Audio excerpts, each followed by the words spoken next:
Boa noite, amigos. Espero que você esteja curtindo bem esse feriadão. Para quem teve feriadão, hoje foi um dia que até mudou um pouco da rotina dos feriadões, né? Muita gente queria voltar a trabalhar, porque com o final da greve dos transportadores, né? Dos caminhoneiros, melhor dizendo, e também, por que não transportadores, transportam a nossa economia, mas muita gente estava ávido, né, que terminasse o feriado, que terminasse a greve para poder trabalhar. Mas seja em qual circunstância for, espero que vocês estejam bem e aproveitando e curtindo essa noite de sexta. Amanhã já tem futebol de novo, né? Então parece uma semana mais curta. O Inter joga às 4 da tarde no Beira-Rio e o Grêmio joga no domingo em Salvador, também 4 da tarde, 2 jogos em horários ótimos para a gente assistir, ainda ter o final de sábado, o final de domingo. O Grêmio joga contra o Bahia, já não desesperado, mas já numa situação complicada, né? Entrando na faixa de rebaixamento, mas o Bahia que joga um pouco diferente dos adversários que tem enfrentado o Grêmio nas últimas oportunidades. De lá para cá, da esquerda para a direita, Flávio Ordoc, conselheiro do Internacional, está também na assessoria à presidência do Internacional. Luiz Fernando dos Santos, conselheiro do Grêmio Unido. O Grêmio Unido é o movimento do presidente. É o movimento do presidente Romildo. Quer dizer, vocês estão por cima da camiseta. Comandam tudo o que lá. falam lá é lei. Comandam de tudo um pouco lá. Marcos Vinícius Caberlon, um dos grandes dirigentes da história do Caxias, sempre entrando, saindo nas diretorias do Caxias, agora nosso diretor da Corsã aqui. Aliás, eu sempre digo isso, e digo com orgulho, porque eu conheci a Corsã lá em Lagoa Vermelha. Corsã, é água da praia também, dá para tomar água na torneira. Aí os caras dizem, isso é para cornetear o demais aqui. Não, não tem nada a ver uma coisa com a outra. Aqui não dá para tomar, tá? Mas no interior dá para tomar água da torneira. Tá? Pode ser, é verdade. Mas o zelo da Corsã era impressionante. E eu me lembro nos colégios, eu estudava no Raia da Paz, em Lagoa Vermelha, e nos levavam para ver o tratamento. Não tinha nada às escondidas. Já isso na década de 70 e 80, né? Porque já estou velho. E agora está melhor. E agora está melhor ainda. Aqui em Canoas pode, viu? Aqui é Corsã. Corsã? Corsã. Aí eu chego aqui. Tem Porto muitos, Alegre que eu até depois, se sobrar um tempo, podemos falar sobre isso agora já, o Maurício está aqui conosco também. No interior do estado, a Corsã permite alguns lugares onde tem a privatização. Por exemplo, Teutônia tem lá uma rede de saneamento da cidade e tal. Como é que isso funciona? Eu achei que 95% fosse Corsã, mas há uns 80% é Corsã. Não, são mais ou menos 320 municípios do estado que tem Corsã. Boa noite já está implícito aqui. Tá bom, boa noite. 320 municípios são Corsã, né? Dos 497, 495 do estado. Tem 10 grandes municípios que têm sistemas municipais. 2 são municipal, né? Esses pequenos também são. Mas, e 2 são privados, né? Uruguaiana e São Gabriel. E depois, Porto Alegre, São Leopoldo, Novo Hamburgo, Caxias, Pelotas, Bagé e Santana do Livramento são municipais grandes, vamos dizer assim. E aquelas localidades menores, tipo a que tu citou agora... Lagoa Vermelha. Não, Lagoa é Corsã. Tive com o prefeito outro dia. Tu ia falar. É Bonotto, né? Eu já fiquei nervoso, tu falou em memórias, eu já fiquei nervoso. Não é Bonotto, prefeito de Lagoa Vermelha? Não. Agora é Getúlio. Bom, não sei. Tive com ele alguns dias atrás. Estamos fazendo umas obras novas lá. E eu fiquei são 2 Bonottos, se não me engano, um é Lagoa Vermelha e outro é São Borja. A família Bonotto em Lagoa Vermelha é muito grande. Bom, mas tudo bem. Gustavo Bonotto. Então tá. Tive o de São Borja deve ser Eduardo Bonotto. Mas tudo bem. Tive lá com o prefeito Gustavo uns dias atrás. Mas essas localidades menores, na verdade, elas são... o Estado tem um programa, inclusive, desenvolvido pela Corsã, que chama PAP, Programa de Açudes e Poços. A gente perfura nas comunidades do interior poços para abastecer as comunidades. E esses poços são entregues para a comunidade fazer o seu gerenciamento próprio, vamos dizer assim. E essas localidades, há 10, 15, 20 anos atrás, quando houve aquele movimento de emancipação do Estado, elas foram emancipadas de cidades maiores. E acabaram levando junto, ou criando junto na comunidade, esse seu sistema municipal. Então, esse é o resultado. Agora, a gente dá muito apoio, onde onde essas prefeituras precisam, a gente dá algum apoio, dá uma ajuda, vamos dizer assim, para que esses sistemas funcionem. E sempre funcionou bem a água. Que coisa. Como tem coisas que a gente ressalta de ruim, tem que ressaltar e coisas o bom. boas. Eu vou... boa noite, Rec. Boa noite. Maurício, presidente. Luiz Fernando. Luiz Fernando também. Eu me sinto à vontade para falar, talvez para surpresa de vocês. Meu pai é engenheiro da Corsã a vida inteira, de formação. Desde quando foi estagiário. Que beleza, que bom, não combinamos nada. Se formou em Santa Maria e depois foi para Uruguaiana, voltou. Então, eu quando gurizinho, eu viajava, em época de férias, ele me levava para toda a região da fronteira oeste ali. E nós tomamos água da Corsã. Mas ele continua ativo? Não, ele meu pai aposentou, eu acho que em 2001, 2002... Já é aposentado há bastante tempo, mas a minha casa a vida inteira em Uruguaiana foi água da Corsã, obrigatoriamente, assim. Cabelão, depois nós vamos falar de futebol, você é um dos pais do Tite aí. Não, então eu tenho também essa... Por mérito próprio. Mas ele deu uma ajuda, tá bem. Não, um resgate importante. Não, a tua ajuda foi uma baita ajuda. Mas vamos furar todo mundo aqui, o governador vai para a reeleição. Tu quer minha opinião pessoal ou a dele? Não. Não, ele já foi para a eleição, não tem alternativa. Não, mas veja bem, olha... Confirmou em meio a essa crise. Eu acho que foi final de semana passada. Eu acho que Não, foi terça-feira. Terça-feira ele disse... Contra a vontade ele iria. Num evento aqui, um evento lá em Porto Alegre, mas me passei feio aí, que vergonha. Fiquei prestando atenção em tudo que foi notícia e... Não, ele vai. Não, eu acho assim, tem um projeto em andamento. Eu convivi com ele 8 anos em Caxias e a gente sabia da postura dele. Ele é uma pessoa de antecipar as decisões, elas têm que acontecer no tempo certo, mas ele é muito, não sei se a expressão correta é essa, positivo nas suas decisões, dá muita autonomia para trabalhar, cobra muito resultado. Ou seja, trabalhador. E ele, na verdade, tem um projeto em andamento. Eu acho que tem um projeto de mudança do Estado. A gente pode questionar ou criticar pontualmente algumas decisões, mas o conjunto geral que está se pretendendo fazer, a gente vê que ele antecipou a crise nacional que a gente vive hoje. Hoje a gente vive no Brasil uma crise nas instituições, uma crise de tomada de decisão, uma crise de mudança de postura, uma crise de extinguir, de reduzir, e o Estado do Rio Grande do Sul está fazendo isso há 3 anos. Então, o caminho está correto. Tem correções de rumo a serem feitas, bom, paciência, se faça as correções. Então, acho que tem um projeto a seguir.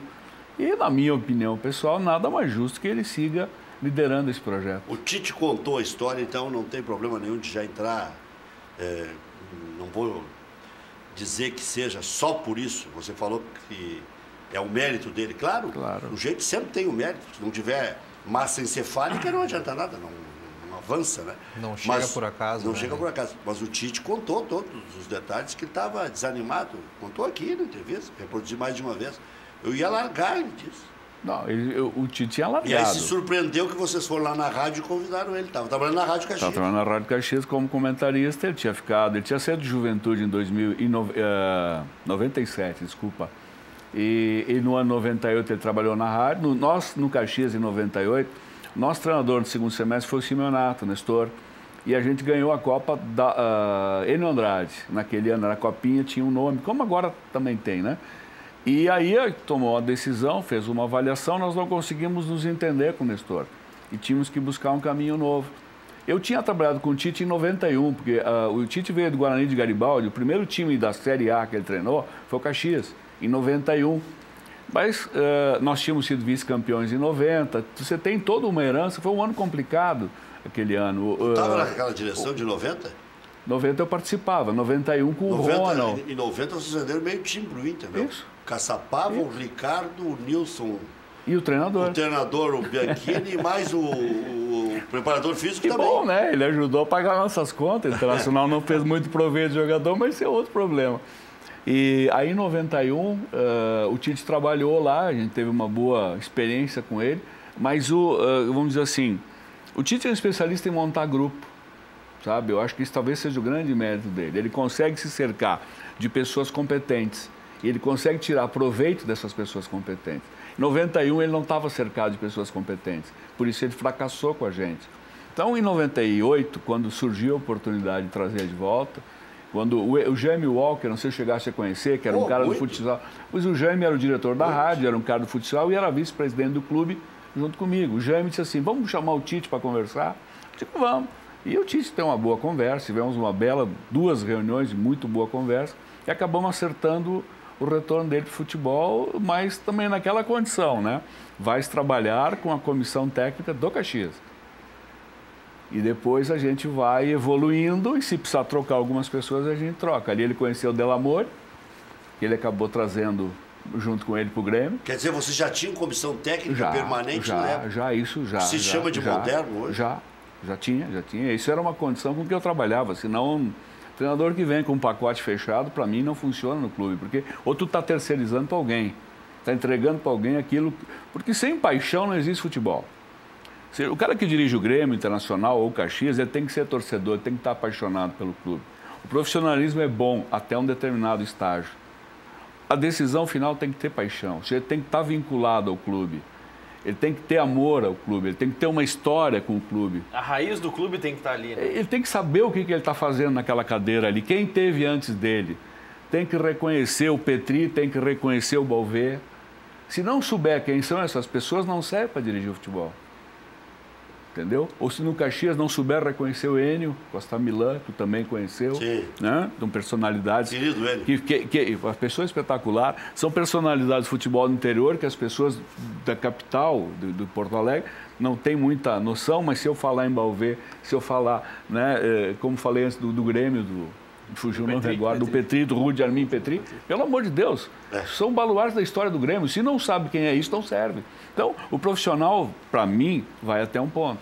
Dali para frente, tem que ter a paixão. Enio Costa Milan dormiu no meu quarto lá na Copa de 90, num hotel Gallant em Turim, porque não tinha lugar nos hotéis. No mesmo dia, ou no outro dia, o Antônio Hohlfeld também. A gente ia colocando, colocava a cama no chão e tal, dava um jeito. Olha, pelo menos para atravessar a noite até amanhã arrumar um hotel. Copa do Mundo é muito assim, né? E aí... Tem que ir dando jeito para todo mundo. E a facilidade. Na Itália ainda era mais fácil chegar aí. Só para provar a simplicidade do Enio, não é? Né? Eles, não, eu durmo aí em qualquer canto aí. Tá. O pessoal apertado de hotel, né? Na época. Bom, Luciano, o Grêmio vai bem, obrigado, né? Vai bem, Rec. Não precisa vender ninguém na janela agora? Eu ouvi um colega dizer aí que vai ter varredura. Não, deve... Varredura? Varredura que eu digo várias saídas, nesse sentido. Não, eu creio que não. Não o Grêmio mandando. Acho que varredura não. A realidade brasileira impõe, geralmente, a venda de um atleta por ano, pelo menos. Por mais que tenha saúde financeira, o Grêmio vem caminhando sob as mãos do Romildo Bolzan para esse sentido, para ter uma independência, para poder subsistir sem a venda de jogadores.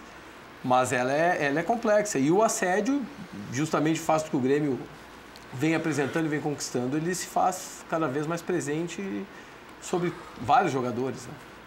Tivemos o Arthur agora que foi vendido, o Luan sempre é um jogador que está na mira, o Everton vem com o futebol que vem apresentando também, começou a ser cobiçado. Afora outros jogadores que estão sempre na mira do mercado. Mas queira Deus que não, né?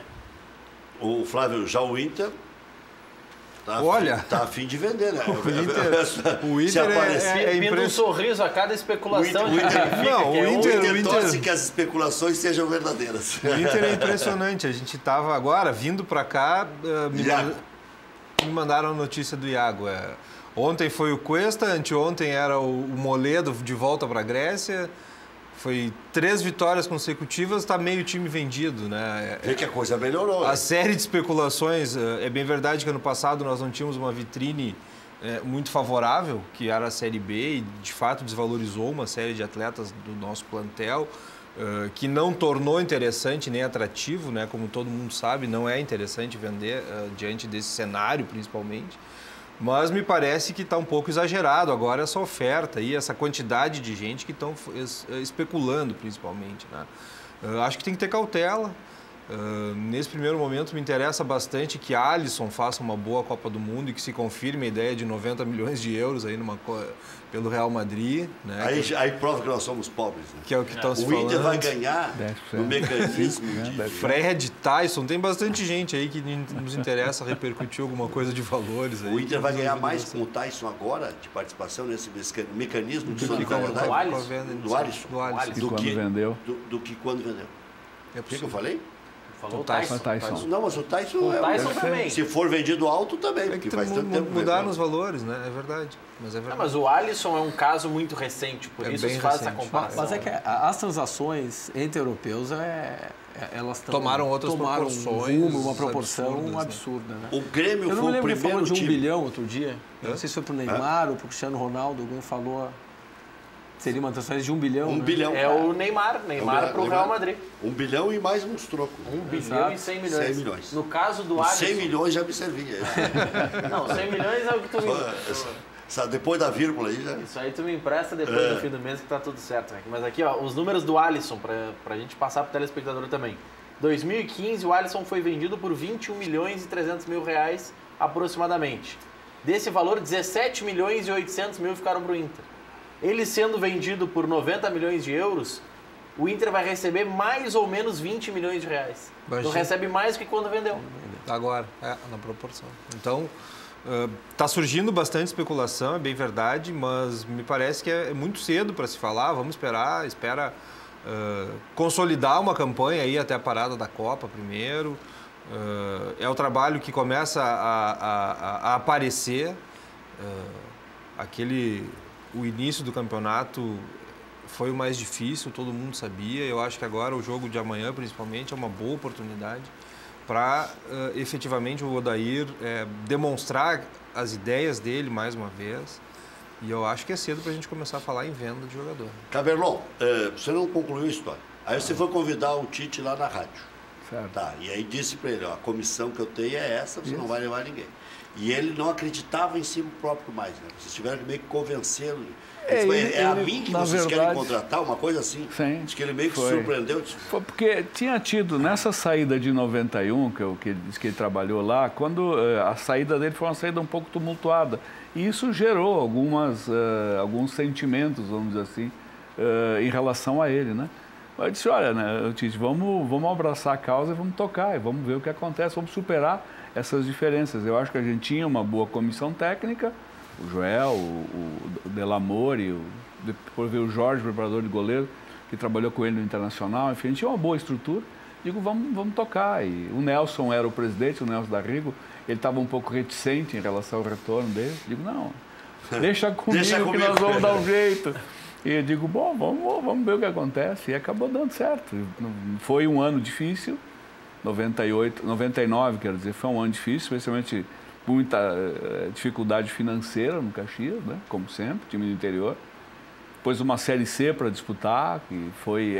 Lembre que 99 é o ano que deu aquele problema com o Gama, daquela virada da série, que teve no módulo amarelo, módulo não sei o quê, do 2000 o campeonato foi diferente, né? O brasileiro. E, enfim, foi um ano complicado. Não foi uma vez que vinham os conselheiros do presidente e diziam assim, manda esse cara embora segunda-feira. Eu digo, pode deixar. E aí o Tite continuava, ele ficou um ano e meio, né? Ficou 2 anos, na verdade, comigo 1 ano e meio. Depois eu saí, ele continuou e acabou vindo para o Grêmio. E acabou campeão gaúcho, né? Pois é, que a gente estava comentando no auge antes. Da crise, o Darrigo botando grana, vocês lá juntando... 99, nós fizemos uma Série C espetacular, 99. Somos o 5º colocado na Série C daquele ano, com o Náutico, Fluminense, foi o ano que o Fluminense, o Parreira, o treinador Fluminense, subiu.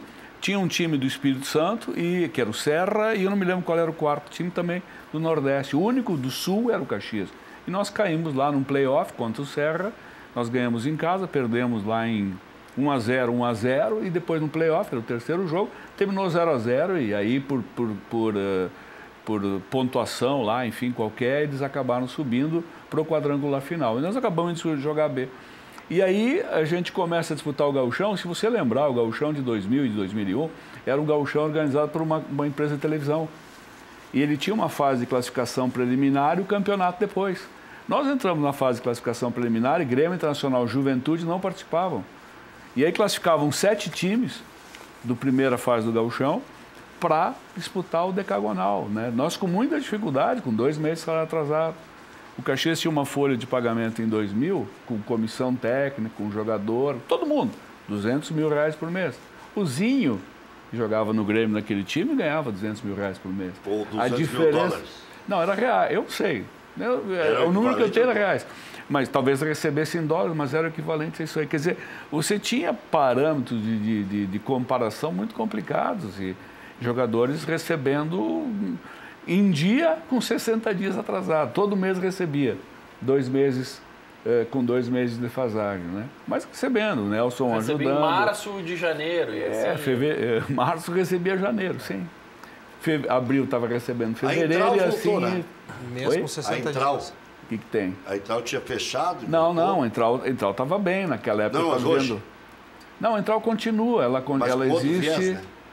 Ela, na verdade, ela mudou um pouco sua linha de produção, porque ela fabricava luminárias, né? A parte principal deles era o reator de luminária fluorescente. Reatores de luminária central. Isso, hoje, reator de luminária fluorescente é peça de reposição pré-histórica. Então, ele está numa linha diferente, uma linha nova, né? Eles têm uma unidade industrial em São Paulo, no interior de São Paulo, foge a localidade agora. Mas ainda tem uma planta em Caxias, já fabricando alguns produtos diferentes, importando algumas coisas e vendendo. E o Nelson, hoje, ele está na área imobiliária, ele tem uma imobiliária, Elo da Rigo, chama, você pode fazer comercial, não? É, claro. Elo da Rigo. Ainda mais para esse cara aí. Pois é, o cara é uma pessoa espetacular, é a Elo da Rigo, e ele também trabalha com alguma coisa na área de incorporação imobiliária, né? É associado com alguns consultores. Bom amigo. Caxias é uma baita cidade também. O Kleber Xavier estava com o Tite junto? Não, o Kleber estava no Grêmio aqui. Né? Quando o Tite veio para o Grêmio, ele não trouxe o Joel. O Joel está treinando alguma... Quando o Tite foi para a Arábia, ele levou o Joel. E o Joel deve estar treinando até hoje lá, que era o auxiliar técnico que a gente tinha colocado para ele. A única condição do Grêmio naquela época que colocou para ele, porque, posso contar essa história, como é que ele veio para o Grêmio também. Foi que ele não traria o preparador físico, que era o Paixão, isso, e o Kleber, que era o auxiliar técnico dele. E ele trouxe junto o Delamore para ser auxiliar da preparação física. E logo em seguida, o Paixão saiu do Grêmio. Tem um incidente, depois que falece o filho dele, o primeiro, né? Aliás, é um dos episódios que o Tite ficou marcado, né? Tinha falecido o filho e foi... E ele forçou a saída para botar o Delamore, né? Mas tudo bem, faz parte da vida. Passou. Passou. Depois eles trabalharam juntos. O filho dele trabalhou com ele na seleção. O Anderson Paixão. O Anderson, o primeiro trabalho de preparador físico do Anderson, quem deu fui eu. O Anderson era o terceiro preparador físico do Internacional em 97. Isso. E aí eu contratei o cara que treinava a Ubra aqui. Não, o Zimmermann por quê? Não. Lá em 97, ele era treinador... Armando Descessares. Não, o Armando não é... Não, me fugiu o nome dele agora, daqui a pouco eu vou lembrar. E aí ele me sugeriu... Eu era técnico? Para treinador. Vamos lembrar também. Ele era treinador da Ubra, do time da Ubra. O Leandro Machado. Tinha uma briga para tirar o Leandro Machado daqui, porque o reitor não queria liberar. O filho do reitor que cuidava do futebol, era isso, né?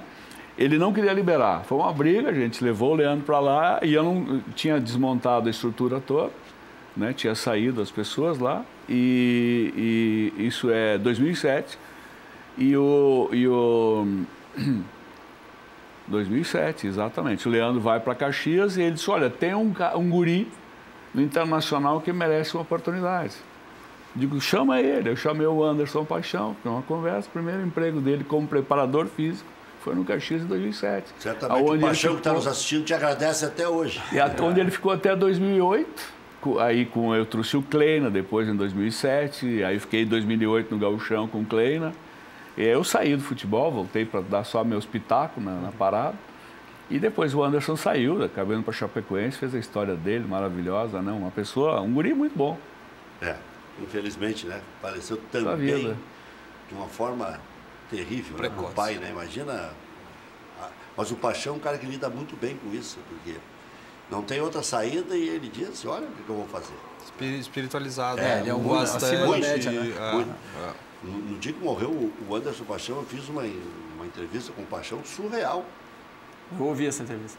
Surreal lá, eu fiz quando trabalhava na Bandeirantes. Eu disse, meu Deus do céu, eu não teria metade da força. Aliás, já não falaria. Né? A serenidade dele, né? Pô, uma coisa impressionante. Vamos continuar tomando o nosso vinho, o REC, que é a vida. Se morreu o Paixão, e na época não tinha confirmação oficial ainda quando eu conheci. Se morreu meu filho, morreram outros. Bom. Né? É uma coisa impressionante. Claro que lá dentro está machucado, ferido, doído, né? Destruído. Né? Mas prepara assim para lidar com algumas coisas. O Flávio, o Internacional achou o prumo agora? Ajeitou o prumo? Olha, eu acho que depois prumo, para quem não sabe, né, Cabelão? Prumo é para construção civil, quando tem que medir certinho. Está no centro, assim. A linha reta, né? Linha reta, não pode ter erro nenhum. Eu acho que começa de trás para frente, me parece, né? Quando faz uma zaga sólida, fica alguns jogos sem levar gol. Me parece que é fundamental, os estudiosos tratam o clean sheet e não levar gol, começa de trás para frente. Na época do Caberlon, que é novo, eu falo da época porque é minha também, né? Os técnicos gaúchos diziam garantir o zero. Garantir o zero, é verdade, porque é muito mais difícil. Tem que sair do zero, tu vai para frente. Garantir o zero, já não perdeu o jogo. Já não perdeu o jogo, faz um ponto, é muito importante. O Inter vinha fazendo isso. E a partir daí começa a apresentar resultado. Teve humildade no Grenal, né, para montar e para fechar bem a casa, que é muito importante. Foi muito importante aquele resultado, onde havia uma expectativa que o Inter seria goleado. O Grêmio vinha de 2 resultados excepcionais e o Inter soube segurar. Foi o primeiro, depois teve todas aquelas reações aí de bastante gente reclamando, inclusive, da postura do Inter, que me parece que foi uma postura inteligente, na verdade, né? Apesar daquilo que se imaginava. É um clássico, como o próprio nome diz, é um clássico, é um jogo difícil, é um jogo duro, mas teve a humildade de se montar e de treinar aquela semana inteira admitindo a dificuldade. Eu achei que o Renato, depois de dizer o que disse pós-jogo, que no jogo subsequente, foi lá na Venezuela, queria pedir desculpas para o Odair. Porque eu até comentei o Clássico Grenal, disse o Renato não pode querer comandar as duas equipes. Ele tem que falar sobre o time dele. Eu acho que a gente conversou sobre isso. Ele foi agressivo com o Odair. Foi. Ele estava irritado, sabe por quê? Porque o Grêmio, primeiro pelos pênaltis não marcados, e porque o Grêmio contava como certa vitória contra o Internacional. E esse negócio de contar com ovo no futebol... Olha, Luiz Fernando, vai, filho. Esse é de debate aqui. Contava. Desculpa te interromper, Luiz Fernando, mas a gente viveu ali o clima na zona mista. Cheguei a brincar na rádio, se colocar o Romildo e o Zezinho no time. O Zezinho, e muitos diretores do Grêmio que são super elegantes conosco, assim, fugiram um pouco dessa característica, nos surpreendeu, inclusive. Né? E é natural, pelo momento, o Grêmio vinha de 2 goleadas excepcionais no próprio Santos. Ah, tu tá machucado ainda? E na Libertadores, não, muito pelo contrário, mas isso foge da característica. O Internacional jogou que nem o time do interior. Quando a gente ia jogar com o Grêmio aqui, Internacional, nas épocas altas... Tá falando. Não, mas tu tinha que fazer isso. Tu vem pro zero, amigo. Tu vem pro zero. Se tu bobear, tu mete uma bolinha lá e tu ganha o jogo. Eu só não posso deixar passar. Se fosse torcedor do Inter, estaria preocupado e diz que enfrentou um time de Série B. Mas... Não, exatamente. É isso que a gente tem que dizer. O Renato, ele enfatizou antes a grandeza do Internacional, reconheceu o adversário, disse que teve uma postura defensiva de time B. Aí muita gente diz que ele... Não, eu não vou adentrar, até porque eu concordo, que eu acho que não dá para ficar avaliando a conduta do outro time, mas ele não disse que o Internacional era um time de Série B, ele disse que era uma postura. Quanto ao ambiente, eu vou discordar de ti, assim, o que a gente viu ali dentro do Grêmio. O presidente Romildo chutou mal, chamou o D'Alessandro de Aguacero. A gente debate ali dentro e foi realmente, todo mundo se mostrou, olha, é um clássico, Grenal nós sabemos como é que é. Vamos retornar. Em 2013, o Internacional tinha um time muito melhor que o do Grêmio. Né? E no partido internacional, assim como no partido do Grêmio, a história, vamos golear. Isso aí se criou no âmbito da torcida, da imprensa, mas não é dentro das direções. E o Christian fez aquele gol no Beira-Rio e o Grêmio ganhou de 1-0. Então o Grenal... Passe de Cláudio Pitbull. Por mais diferentes sejam os times, a diferença de qualidade é sempre um jogo difícil, é um clássico. Se fizesse agora... Eu só entrando nessa área, porque é a grande celeuma depois das entrevistas do Renato quanto à questão da cera, das retrancas. Eu acho que o Grêmio, justamente pelas goleadas que deu no Santos, pela goleada do Cerro, ele chamou ainda mais atenção, vinha chamando, e as pessoas começaram a estudar. Eu acho que o Internacional fez um esquema eficiente, né? Fez o dever de casa e conseguiu amarrar o esquema do Grêmio. Cabe ao Grêmio agora... É o quê? É estudar novas alternativas, é buscar novas saídas. Tá, e aí, porque a qualidade agora eu via muita gente dizendo, não, decaiu muito. Bom, decaiu porque perdeu. Titulares, 4 pontos da liderança. Não, e bem nas outras competições, isso aí é que não dá para... Vai ter que encontrar um caminho, isso aí tu tem razão. Agora, e aí entra a pergunta que pode responder depois. Se o Grêmio precisa de mais um da beirada, já que o Alisson está lesionado e até...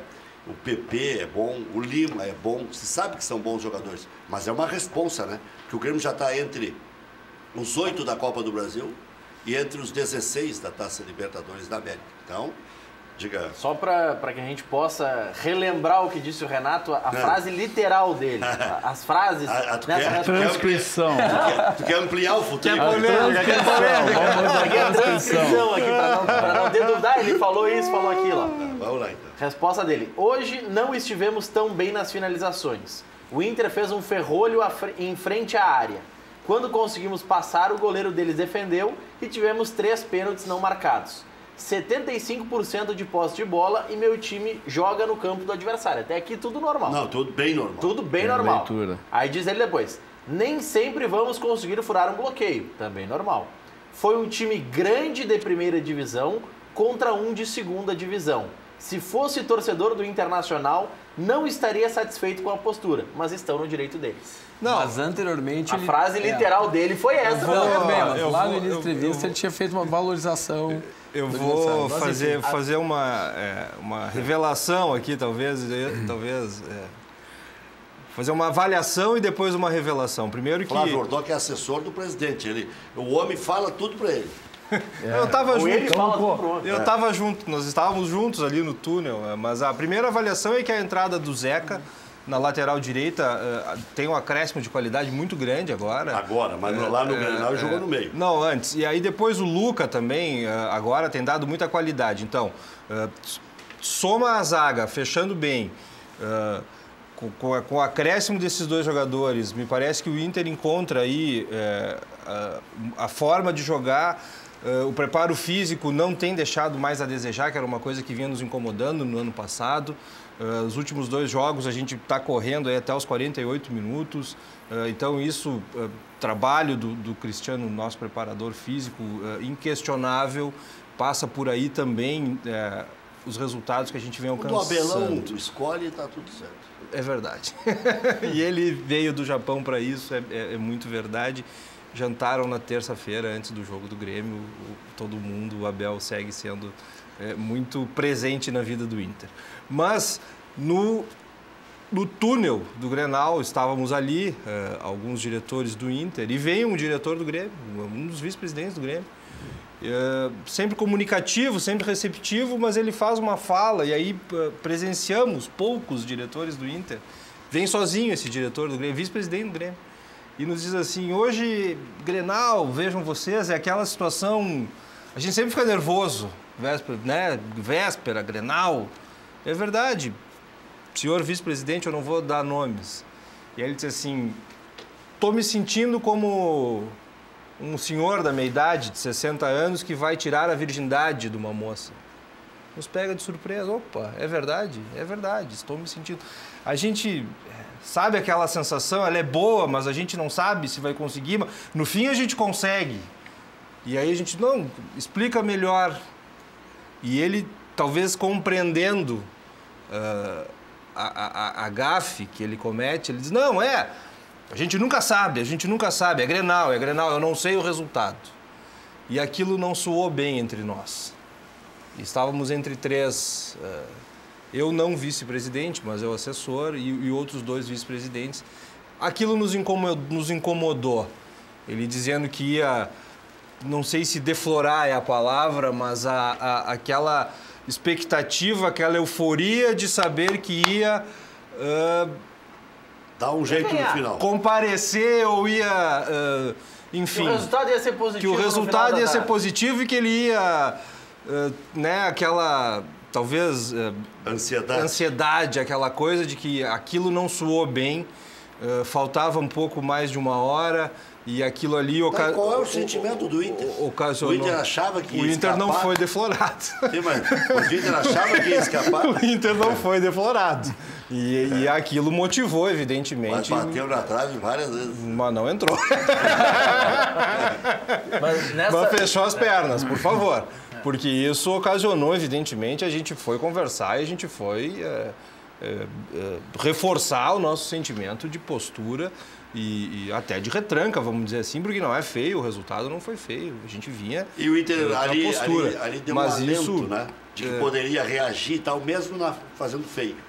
E veja bem, isso é o time da moda, e é ainda. Isso é o time da moda, e isso não é... E é ainda. Talvez tenha escapado, Luiz Fernando, me entenda. Eu não estava presente, não posso nem julgar o fato, né? Não, isso foi uma coisa que nos surpreendeu, porque é uma pessoa agradável e pode ter passado num momento de euforia, porque se percebeu uma euforia que é talvez até natural. Eu não vou julgar, muito pelo contrário. Deixei já gravado a minha opinião para amanhã, lá para a Rádio Grenal, de manhã.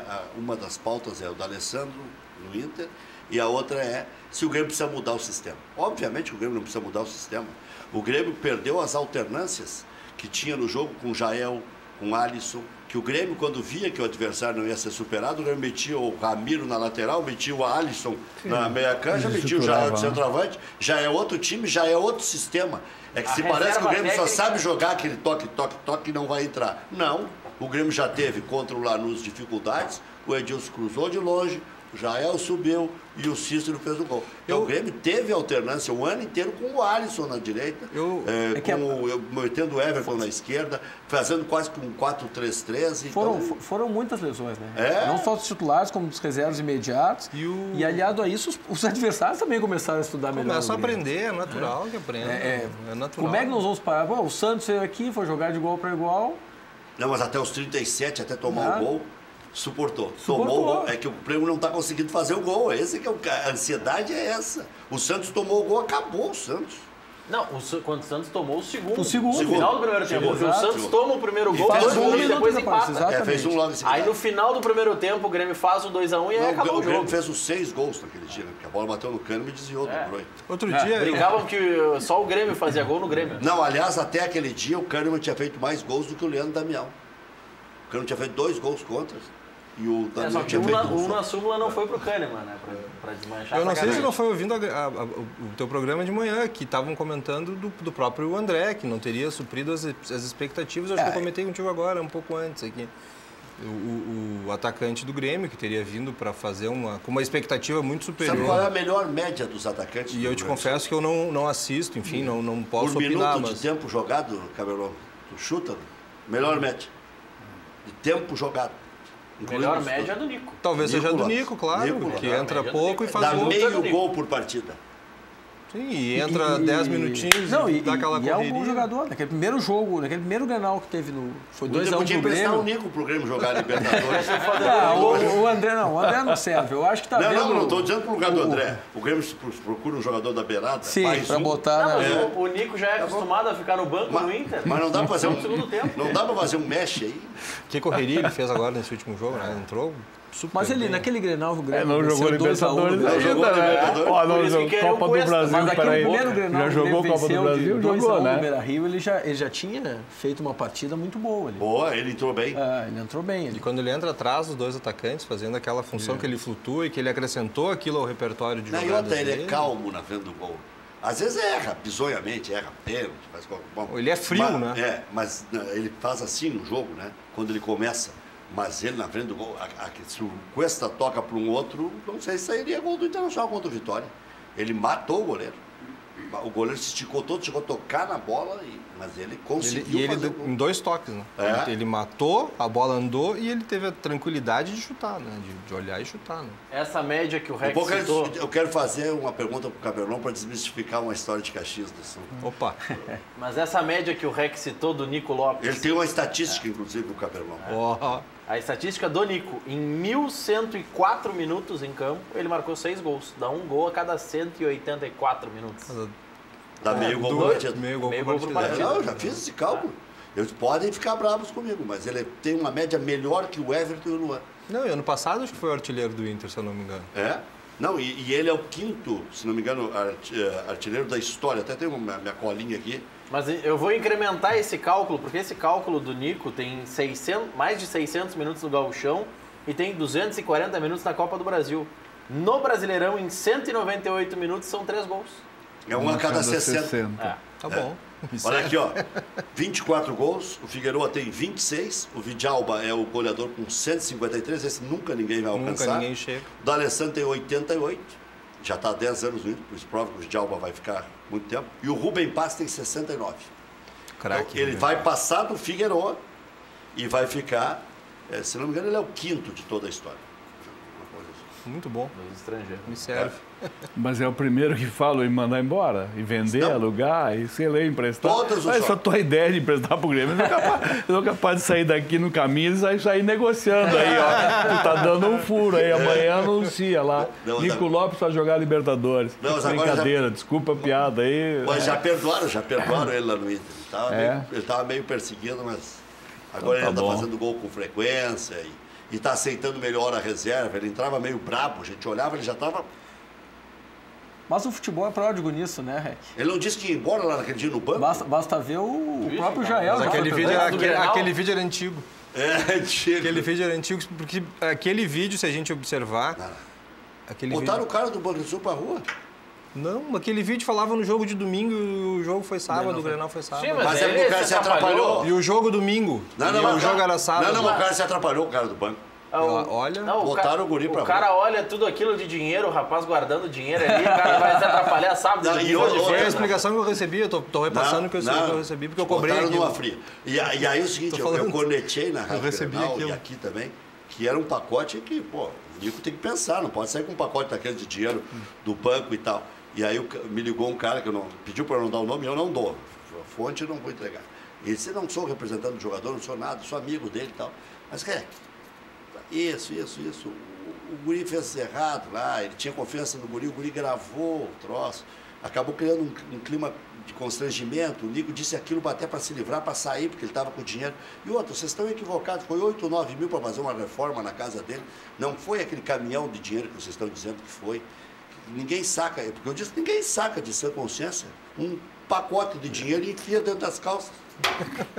Pô, tem quem faz, mas isso é outra história. Dinheiro na mas isso é outra história. Isso é outro estágio aí, melhor não falar de política. Vamos falar de futebol que é mais ameno. Mas aí eu vou te perguntar. Fala. Nico Lopes, pode ser? E depois é o seguinte, em Caxias, torcedor do Caxias torce mais pro Inter e do Juventude mais pro Grêmio. Isso é verdade ou é lenda? Não, depois do intervalo.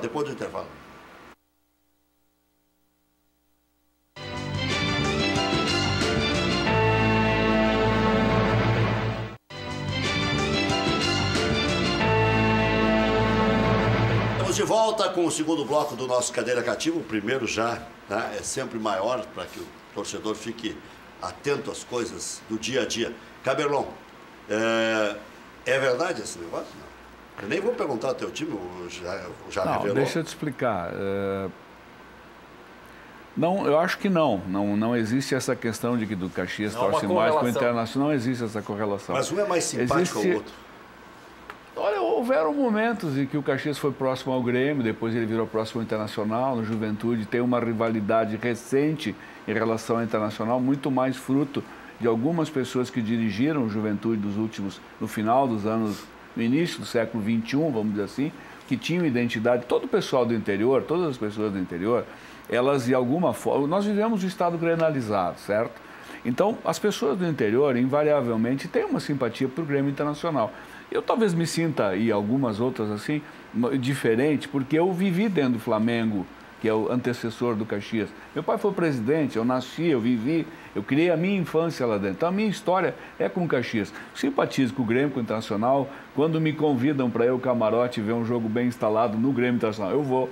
Importa contra quem joga. Agora, se é para ir lá subir escadas... Viu, Flávio? Tá te dando Tá uma letra. convidado. Não tem, eu vou. Eu fui internacional lá Eu fui lá no Internacional com o Cipião lá no camarote, fui lá no Grêmio também com o Daniel Bolsoni, enfim. Então não tem problema, me convidar eu vou. Gosto de futebol, vou lá para ver, assistir e tal. O que existe no interior é muito forte isso, é que as pessoas têm uma identidade com o Grêmio Internacional, mesmo que eles tenham um time local. Então, queira ou não queira, eles acabam torcendo para o Grêmio Internacional. Você não tem a diferença de investimento, de divulgação da marca, de exposição da marca entre um time do interior que vive num campeonato gaúcho, o Veranópolis, vamos lá, vamos pegar, né? O Veranópolis joga 4, 5 meses, 3 meses, o Veranópolis e outros times aí jogam 3, 4 meses de campeonato. A exposição, a possibilidade do estádio lá lotar é quando vai Grêmio Internacional jogar. E algum clássico regional. De resto, ele acaba torcendo para o Grêmio Internacional. Por quê? Porque a possibilidade de ele ver um jogo de um time gaúcho na televisão, né? De ter uma identidade para torcer. É isso aí. E quando ele encontra alguém de fora, diz assim, o teu estado, eu torço para o Grêmio, eu torço para o Internacional, porque ele tem ele vai dizer, eu torço para o Veranópolis. O Caxias joga o quê? Né? Joga o quê? A gente Fecha aqui, em ou o abril. Caxias, joga o quê? O Juventude tem uma marca que se expandiu. O próprio Caxias, pelo seu passado, ele também se expandiu. O Brasil de Pelotas no momento presente. Mas se fugir disso aí, amigo, acabou. O interior hoje, infelizmente, está limitado a esses 3 times. O Brasil, o Juventude, agora tem o Ipiranga jogando a Série C, mas a cidade tem que abraçar. Ou se a cidade de Erechim não abraçar, o Erechim é Grêmio Internacional. Tem mais torcedor, tem mais sócio do Grêmio Internacional que Ipiranga lá. Tem mais sócio do Grêmio do Internacional do que do Ipiranga. Então, o time vai se fortalecer, vai crescer, tomara que continue a nascer, que consiga ascender a B, ótimo, sensacional, que volte, está disputando o final do Gauchão aí contra o Santa Maria, né? Bom, Aimoré. Ganhou a primeira de 2-1. Ontem, foi no feriado, né? Foi ontem. Não sabia do resultado. Seja que o Aimoré também, enfim, mas se a cidade não abraçar e não sustentar, não vai viver, não vai sobreviver. Então, no interior, todo mundo torce para Grêmio ou Internacional. Todo mundo, a grande maioria das pessoas, torce para Grêmio Internacional. O Caxias, o Juventude viveu momentos próximos ao Internacional, hoje está mais próximo ao Grêmio, né, pela rivalidade de algumas pessoas em relação a dirigentes que são mais identificados com o Grêmio na sua história. E o Caxias viveu, hoje está meio próximo ao Internacional, não sei no momento presente, mas já foi mais próximo. Vai de afinidade. Mas eu posso te dizer assim, na época do meu pai, eu me lembro que ele era muito amigo do Petri, eu assisti muito jogo, Rudy Armin Petri, assisti muito jogo no Olímpico com ele, porque era amigo das pessoas, assim como era amigo das pessoas do Internacional. Eu vi jogo do Internacional, do Campeonato Brasileiro no Olímpico, 67. Robertão, 67, 68, né? Por aí. 67, 68. Então, quer dizer, a gente vivia... Existe uma coisa muito distante, né? Que assim, o futebol da capital, Grêmio Internacional, porque aí você tem São José, que é da capital, o Cruzeiro que saiu agora, mas Grêmio Internacional é um mundo. O resto é outro mundo. É completamente diferente. Por mais que na disputa do Campeonato Gaúcho a gente consiga fazer frente, tenha jogos interessantes, o Novo Hamburgo, ano passado, 2017, né, foi campeão gaúcho, etc. Também o Brasil foi à final esse ano de novo, foi patrolado pelo Grêmio, porque é hora que tu consegue nivelar e botar a coisa no campo, o dinheiro, a capacidade de investimento, a capacidade do negócio, faz a grande diferença. Até já que a gente está citando alguns clubes do interior, o Caxias enfrenta no final de semana o Maringá. Isso. Jogo no Paraná na Série D, jogo já eliminatório, primeiro jogo. E na segunda-feira tem Novo Hamburgo e São José, buscando vaga já entre os